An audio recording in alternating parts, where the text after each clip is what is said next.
Songbook fans, we are doing another follow-up with one of my most favorite people in the world, and this isn't like a secret if you follow us, because this guy, I adore him. I've known him since middle school, and I love to tell the story that he came into my choir at Caddo Middle Magnet telling me, I don't know why I'm here, I don't sing, which is a total lie.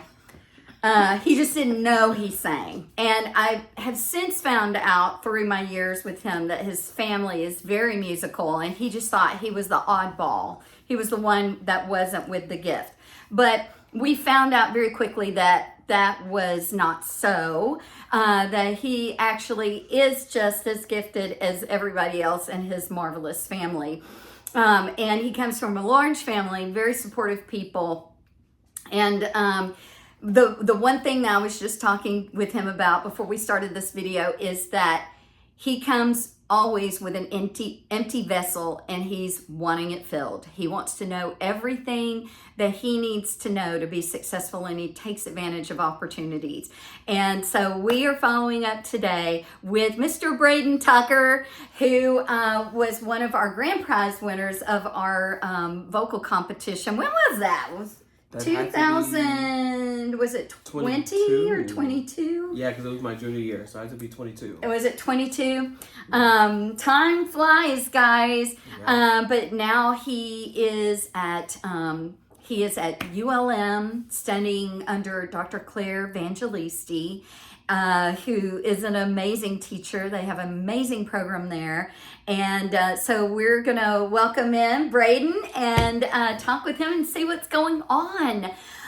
So since you became our grand prize winner, which you seemed shocked about that year. Yeah, I was a little bit. Yeah. And that year, I believe, who was there when, was that the year that we were still doing weird COVID stuff? Yeah. We had somebody on the iPad. Yes. Was that the Nas year where we had Nas Edwards on the iPad? Yeah, we all had to sit in the pews like 10 feet apart. Yeah, that didn't last long. But I digress. That's a little inside baseball. And then we had, it was Melanie Shore was your accompanist that year too. I love her. Yeah, but you've, under Songbook South, you have worked with Melanie Shore. You worked with Daryl Kojak one year too, didn't you? Yeah. You worked with the amazing Daryl Kojak. And for a lot of those years, we had Nas Edwards as long as we could keep her. And she's an amazing gift, and it's been in some ways very hard to fill her shoes. But we have been having a lot of amazing people come in to work with our young people. In fact, last year you worked with Jeffrey Saver, and you worked with Laurel Massey. So tell us about how you have used the opportunities that you've gotten with Songbook South to work with all these people, how that has made it to where you have been invited to do other opportunities. Well, really, what Songbook South mainly has taught me is really to just work hard and be very passionate about what you do, and really just to take everything you can and take advantage of the opportunities that you're given, no matter how big or how small. Like the year after I won Songbook is really kind of like where I locally took off. I was singing at the school board multiple times. I was getting invited to sing at different churches and different schools. I had won another competition that I can't think of. I was leading our musical that we had. I had did one of my dream musicals with a local person from here, Jaden Leviton, who was also in New York doing a lot of Broadway stuff. He came down and did some stuff at Stage Center when we did The Color Purple, which was so amazing to be able to talk to him and meet him. And then also later that same year is when, I believe that same year is when we got to meet. Laurel Massey was last year, yeah. Last year, so. He's doing so many things he can't keep up. I literally can't. But really, as I've continued, even at ULM and outside of ULM, I really just been taking everything and doing everything I can. No matter if it's paid, not paid, if it's at a church where 3 people are in the audience or 300 people are in the audience, you really take advantage of things that are presented to you because you never know what can happen. And yeah, I really learned how to like dive deeper into my craft and kind of make everything that I sing and everything that I do more personal so that the audience really like gets the story that I'm telling. I'm not just kind of screaming at them in their faces. So how did you learn the confidence to do that? Because that's a very vulnerable thing to be able to sit and sing and not feel like, as one of the people that I just interviewed, Alex Rybeck, I'm going to quote Alex, that you're going in to express rather than to impress. And with that, if you're gifted and you do the background work that you need to do to understand what you're singing, you're going to reach that personal level that will impress them. Because then you're doing that thing that's beyond your years as a singer. Because you just think, you're going to go in there and belt your face off and be like, I can sing this high note really loud, really long. And that's going to impress them about your voice, but that's not what they want to hear. They love to hear that you've got a range, but then, you've got to show them that you can have that communication with the audience. That's the gold standard, right? Mm-hmm. So where did you gain that confidence in order to do that?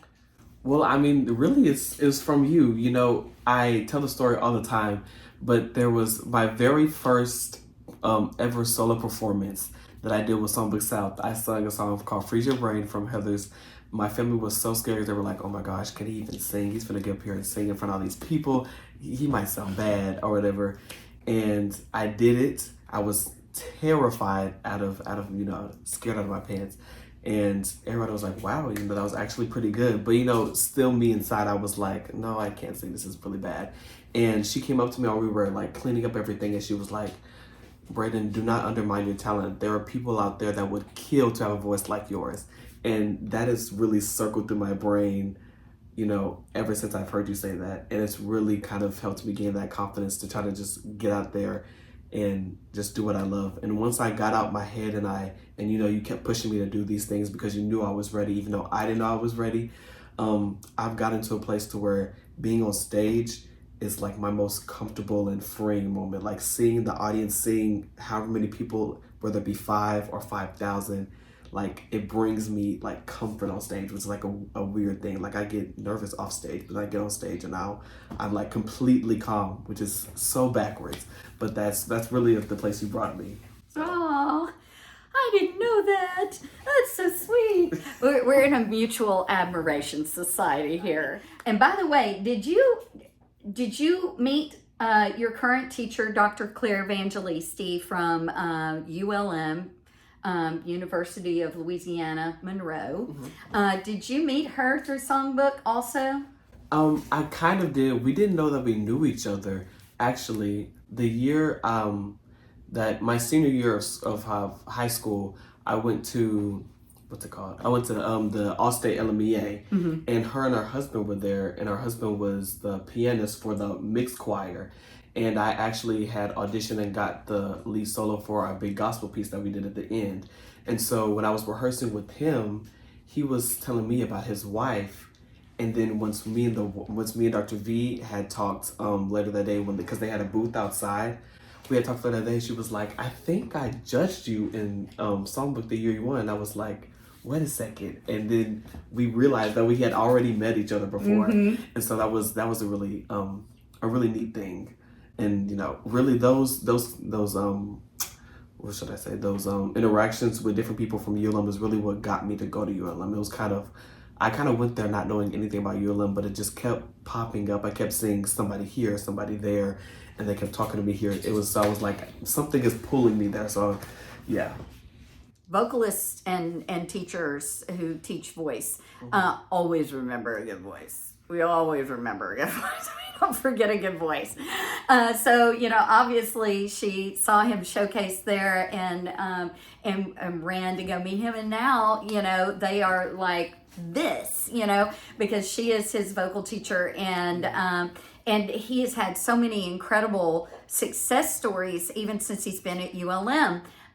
Just was it it was not last year, but year before, correct? Where you won, you went to National Nats and had a win. Year. Was that last year? Yeah. So tell us about that experience. So, last year I auditioned for Nats and I got to go to the national conference in Tennessee, I believe. Yeah, it was in Tennessee. And I was competing in classical and commercial music. And I was also incredibly sick. I don't even know how I sung anything there. But I ended up getting through the commercial category in the top 5 and then got into the top 3 and then ended up winning 3rd place in my commercial music category. But Nats was a very surreal thing. I was talking to kids from New York, kids from Atlanta, kids from California, and they were all so nice and so talented. I was talking to their teachers. I had met some more people from the southern region in Georgia, and there were some more in Texas that I had met that I still talk to this day. I mean, just speaking to everybody, hearing all of those beautiful voices, making all those friends was like my favorite part of going to Nats. So, yeah. And being a winner there at National Nats Was a in a big very, very competitive category. Extremely. How did that make you feel, especially when you're sick, you know? And that probably took a little bit of the load off him because he's probably going in going, I'm sick, I'm just going to do the best I can and whatever, you know? And so he probably, was a little probably not less attentive than he would be because you know how you do when you're sick, you know? You're going to be a little bit more attentive because you got to kind of, balance what's going on in your body and try to make it to where nobody notices. Yeah. So you walk that line of being low energy, but having to kind of like, I got to do my best here. So how did that, your win, 3rd place out of all these people, how did that feel and how did that validate you? I mean, especially seeing the people I was up against, it was extremely validating, especially because I was sick and I couldn't breathe or feel anything. It was so hard to sing. Singing is so hard, especially when you can't even feel the mechanisms I'm supposed to be singing in. But even when I did my first auditions that first day, I wasn't planning to go anywhere with it because I was hearing everybody else and seeing all these people, and I was like, yeah, they're definitely a lot better than me. And I was also going up against sophomores because both in my category, it's freshmen and sophomores, no matter what year you are, just by classification. So that was the big scary thing. But I mean, me winning that out of all those people that auditioned in a new category at that, where, nobody really kind of knew what was going on, but we kind of all got together and made it happen. It was something really special, and I really didn't expect it, but it was a wild ride. Did that change your perception of your talent? Definitely. I don't listen to everybody, but I'm extremely hard on myself, and I wish to be, somebody else every day just because of how good they are.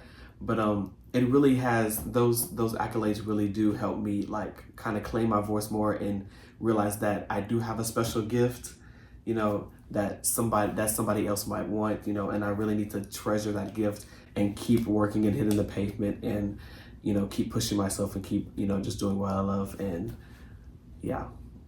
doing all the things. So what's coming up now? What are you up to right now? Well, right now I'm actually getting ready to go back to Nats. I got through to the musical theater category in National Nats, so we're going to Pennsylvania and Philadelphia this year. So that is exciting and also terrifying because musical theater is extremely competitive. But we're hoping for good things, hoping for good singing. So I have a benefit concert this Sunday happening in Monroe, and then we leave to go to Philadelphia on Tuesday, and we'll be there till Sunday. And we're just gonna see what all happens there.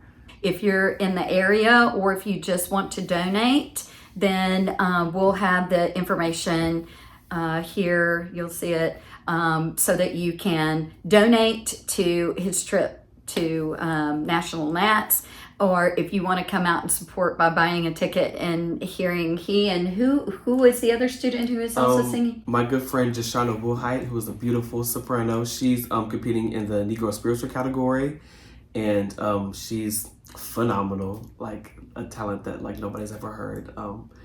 Yeah, we're going together, and I'm so excited. We're going to be singing some duets. We're singing some group numbers with our friends. I'm actually bringing back a song that I sung in a show I was in at ULM earlier this year, Little Shop of Horrors, where I played one of the urchins. I won't be singing it because it's too high, but I'm trying to save the gift. But right. that will be showcased, so it's going to be a lot of fun. It's going to be great singing. And you're doing a show currently at Shreveport Little Theater. Yes. He's in rehearsals for Guys and Dolls, which I play Benny, which is like nice and nicest little comedic sidekick. I'm kind of just there to be, silly and goofy. This whole show is really goofy and funny, but there's also some heartfelt moments and some good lessons to be learned. But yeah, it's gonna be a great time. You should come. It's gonna be July 17th and also the weekend of the 24th in July. So yeah, y'all should really come out. Poster should be up right now. You should be looking at it. So he's got things that are coming up that, we're going to get this video up really super duper quick so that if you're wanting to go and take advantage of seeing him and his friends raising money for their trips to National Nats, and you can take advantage of that, or just at least contribute to the cause if that's what you desire to do to help our little Braden along. But we are not hearing the last of Braden, I guarantee you that. He is a busy man, and we are just delighted to be part of his tribe, who is just growing daily, of all the people who realize not only how gifted he is, but how involved and how dedicated he is to his art form. So keep looking for these follow-up videos, and this won't be the last one Mr. Braden does, because he is out there, he is working it, he is connecting, and he is fabulous, and he is continuing to work on his art form, and there's no doubt in my mind we are going to see him on a national platform. Not a national Nats platform, but a national entertainment industry platform in the very near future. We're all working real hard for that, but nobody's working harder than this gentleman right over here. So thank you for letting us talk with you again, Braden. We always love catching up with our alumni, and we just love this guy to death, and we're going to really keep working it so that not just Braden, but all of our students get the very best from what Songbook South has to offer, and making those connections. We're so excited to be opening up our applications for our Songbook South High School Vocal Competition. We hope that, like Braden, you take advantage of that opportunity and get in here. We got 2 amazing clinicians coming in. I don't know how we do this, but every year we get fantastic, amazing, wonderful clinicians, and they love the people that they work with here, so much so that they beg to come back. To everybody out there, keep your eyes on Braden Tucker. We love you, Braden, and thanks for stopping by. See y'all.